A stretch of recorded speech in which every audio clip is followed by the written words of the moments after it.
Menteri Keuangan Bu Sri Mulyani marah. Kali ini gak ada hubungannya dengan pelemahan rupiah atau soal nyinyiran Rizal Ramli ya. Tapi soal anak buahnya yang terbongkar secara tidak sengaja amat sangat kaya untuk ukuran pegawai eselon 3 di Dirjen Pajak.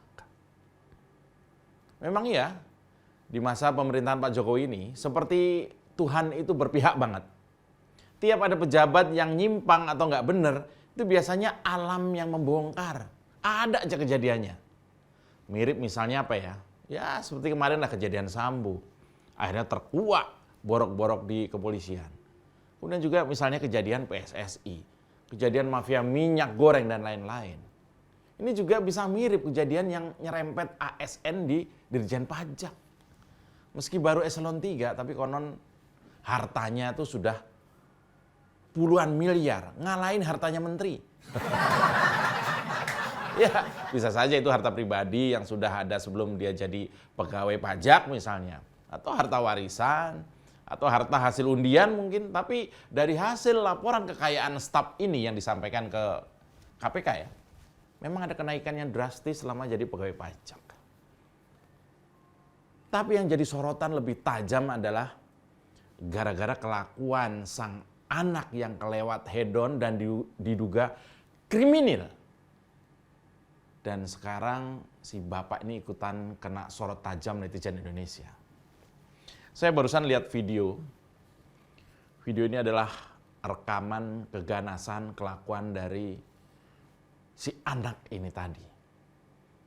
Kira-kira malam hari 20 Februari kemarin, seorang lelaki yang masih sangat muda didatangi beberapa orang dengan mengendarai Jeep Rubicon yang mahal itu. Lalu diajak bicara, tapi lama-lama terjadi perdebatan panas. Lalu, nggak tega saya menceritakannya. Ini kesadisan luar biasa. Tiba-tiba kakinya ditendang, ya jatuh tersungkur. Bahkan ada adegan dia disuruh tangannya itu seperti mungkin diikat di belakang, lalu jidatnya nempel di jalanan. Dan ini dapat kelakuan dari mana anak ini? Ya jatuh tersungkur. Tinjunya keras dari tangan kanan melayang ke kepala, ke mulut, dan telinganya berdarah. Ditendang, diinjak kepalanya. Bahkan ketika dia sudah jatuh, ya tetap dipukuli sampai lebam dan hilang kesadaran. Udah pingsan, ditendangin kepalanya. Itulah yang dialami oleh David. Seorang remaja 17 tahun yang disiksa oleh anak pejabat pajak yang bernama, anak ini namanya Mario Dendi. Ya, Jeep Rubicon mewah yang jadi kendaraan untuk datang menyerbu David adalah barang mewah milik ayah dari Mario Dendi, yaitu namanya Rafael Alun Trisambodo. Ini yang anak buahnya Bu Sri Mulyani. Ia adalah pejabat di bagian umum di kantor Direktorat Jenderal Pajak. Kantornya di Jakarta Selatan. Dua hal yang bikin kita mengelus dada. Nggak tahu harta bapaknya ini dari mana, karena ini terus diteliti. Bahkan sang bapak juga saya baca di berita tadi sudah dipanggil untuk mempertanggungjawabkan, menjelaskan dari mana saja hartanya itu. Ya, David, anak seorang pengurus pimpinan pusat Gerakan Pemuda Ansor, Jonathan Latumahina, kawan kita semua, hingga kini belum sadarkan diri setelah mengalami penganiayaan di daerah Pesanggerahan, Jakarta Selatan, tanggal 20 Februari kemarin. David saat ini berada di Rumah Sakit Permata Hijau. Kasus ini kemudian menjadi perbincangan di media sosial. Lalu gimana reaksi Bu Sri Mulyani soal masalah ini? Tonton sampai kelar ya, biar nggak kasar kayak anaknya orang kaya ini. Bletak! Mau kemana kawan, tanpa arah tujuan, cari masalah rawan, urus saja masa depan. Halo kawan, jangan ikut Taliban. Mau kemana kawan, tanpa arah tujuan, cari masalah rawan. Letak. Saya, Rafael Alun Trisambodo, orang tua dari Mario Dendi, dengan ini menyampaikan permintaan maaf kepada Mas David dan keluarga besar Bapak Jonathan, keluarga besar PBNU dan keluarga besar GP Ansor dikarenakan perbuatan putra saya telah menyebabkan luka serius dan trauma yang mendalam. Ya, Mario Dendi, sang tersangka penganiayaan ini adalah remaja hedon yang suka pamer kekayaan bapaknya sendiri. Di media sosialnya dia rajin pamer foto-foto moge, Jeep mahal, Toyota Land Cruiser. Belum lagi sepatu dan baju bermerek mewah yang harganya nggak sebanding dengan gaji bulanan rata-rata kelas pekerja di Jakarta lah, kira-kira begitu. Penganiayaan brutal ini sebenarnya membuka mata kita soal gaya hidup dan kelakuan pejabat yang bobrok. Mental petantang, petenteng, pamer, dan mewah-mewahan ternyata jadi penyakit kronis oknum pejabat pajak yang bobrok dan anak-anaknya sekaligus. Tadi saya juga lihat ya, di depan mungkin ada tadi video permintaan maaf bapaknya, tapi itu lain soal. Sebenarnya persoalan ini bermula dari masalah permenye-menyean, cinta-cintaan. Jadi mantan pacar si David ini mengadu pada si hedon Mario ini kalau dirinya mendapatkan perlakuan kurang baik. Saya nggak tahu perlakuan kurang baik itu apa. Sudah jadi mantan dan sudah berpisah mereka ini. Biasa anak muda kan. Nah, dengar aduan dari ceweknya itu Mario yang merasa hebat dan jagoan karena anaknya pejabat menyerbu David. Maka terjadilah perdebatan hingga berujung pada penganiayaan yang sadis menurut saya. Penganiayaan yang menurut saya itu hanya bisa dilakukan oleh orang-orang yang punya kebencian sangat tinggi dan membuat si David ini mesti dibawa ke ICU. Meskipun berangkat dari masalah yang menye-menye tadi, love-lovean anak muda, tapi keputusan Mario untuk melakukan kekerasan terhadap David mesti ditanggapi secara serius. Bila perlu usut tuntas sampai ke ranah hukum, karena kasus kekerasan fisik itu menjadi kasus primitif yang perlu segera ditangani. Saya sangat mendukung, sangat mengapresiasi pihak kepolisian yang langsung menangkap dan kemudian memproses si Mario ini. Maka penganiayaan ini bukan sembarang penganiayaan kalau saya lihat. Buktinya langsung ada 2 orang menteri yang bersuara. Menteri pertama adalah tentu saja Gus Yakut yang langsung berkunjung ke rumah sakit tempat David dirawat. Jonathan, ayah dari David, adalah kader dari GP Ansor. Dengan penuh empati, Gus Yakut menulis di media sosial, anak kaderku, anakku juga. Komitmen sosok seperti Gus Yakut adalah luar biasa. Ia tahu harus kemana hatinya berpihak dan berempati. Sosok menteri yang juga bersuara lantang adalah Bu Sri Mulyani. Sebagai kepala tertinggi kantor ayah dari Mario Dendi ini, ia jelas mengecam kasus ini. Bu Sri Mulyani mengecam kasus penganiayaan, tapi ia juga marah pada gaya hidup mewah yang dilakukan oleh oknum pejabat bobrok di jajaran Kementerian Keuangan.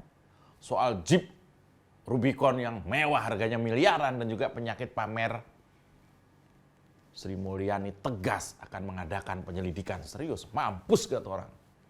Kalau ibu-ibu sudah marah begini, saya yakin bapaknya Mario itu pasti kencing di celana. Terlihat dari video permintaan maafnya. Telat bos. Pejabat pajak yang hobi foya-foya ini memang sudah jadi penyakit lama di jajaran Ditjen Pajak Kementerian Keuangan. Dulu ingat nggak kasus Gayus Tambunan yang ternyata nggak bikin tikus-tikus kecil di Ditjen Pajak itu kapok? Nggak, mereka tuh tahu kasusnya tapi nggak kapok. Justru mereka malah ketemu cara-cara baru yang lebih licik.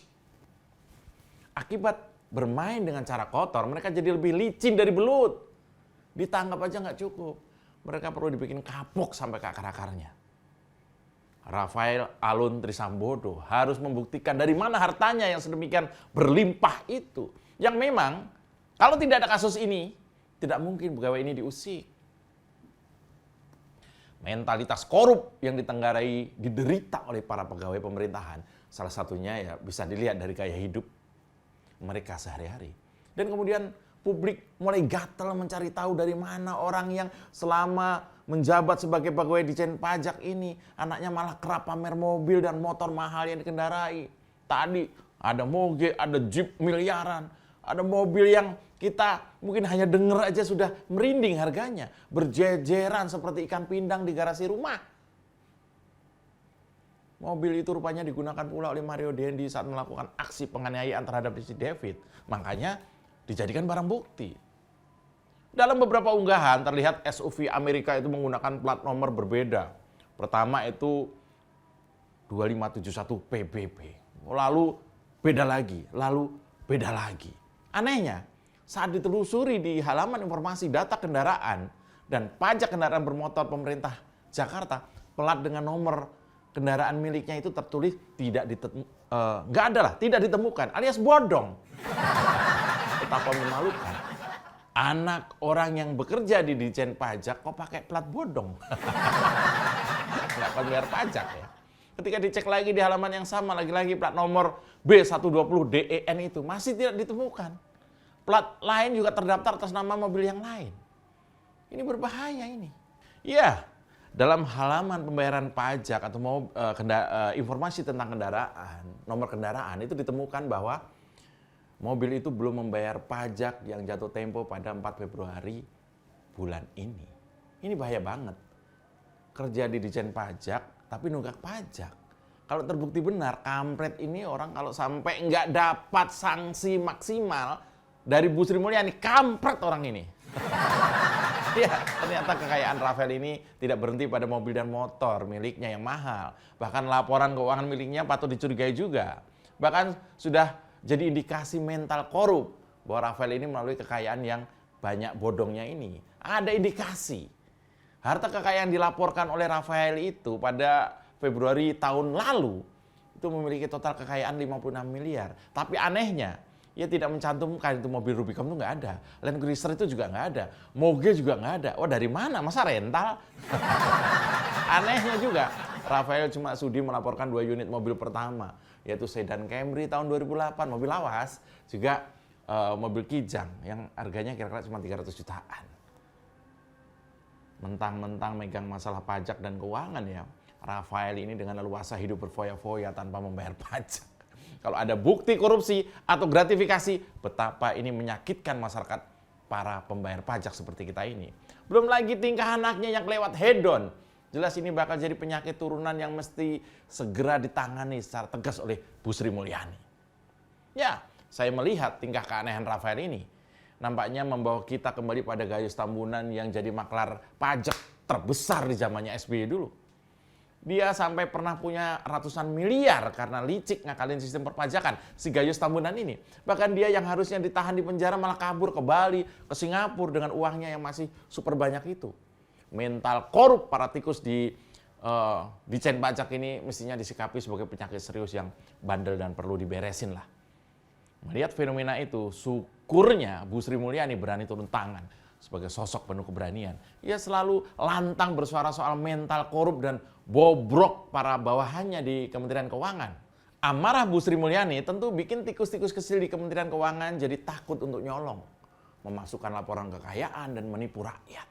Tapi kasus Mario Dandi dan juga Rafael ini bisa jadi momentum baik untuk menghancurkan sarang tikus di Ditjen Pajak. Amarah besar Sri Mulyani dan juga cekatnya para pemimpin penuh integritas di Kementerian Keuangan adalah tanda baik. Buktinya langsung ada surat pernyataan Kementerian Keuangan. Ada juga kerja nyata cekatan dari Inspektorat hingga Ditjen Kepatuhan Internal dan juga Transparansi Sumber Daya Aparatur. Mereka bareng-bareng kerja memperbaiki citra Kementerian Keuangan yang runtuh hanya dalam waktu kurang lebih 3 hari. Tentu tikus-tikus di Kementerian Keuangan langsung ketar-ketir menyambut kematian karirnya. Kematian karir tikus-tikus ini di depan mata.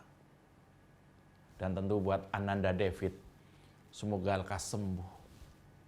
Dan buat para pelaku kekerasan, wajib hukumnya taat undang-undang. Kalian latihan hidup susah dulu ya, di tahanan. Jaga kewarasan. Saya Mas Jupray, salam bertak. Mas Jupray. Mau kemana kawan, tanpa arah tujuan, cari masalah rawan, urus saja masa depan. Halo kawan, jangan ikut Taliban. Mau kemana kawan, tanpa arah tujuan, cari masalah rawan, letak.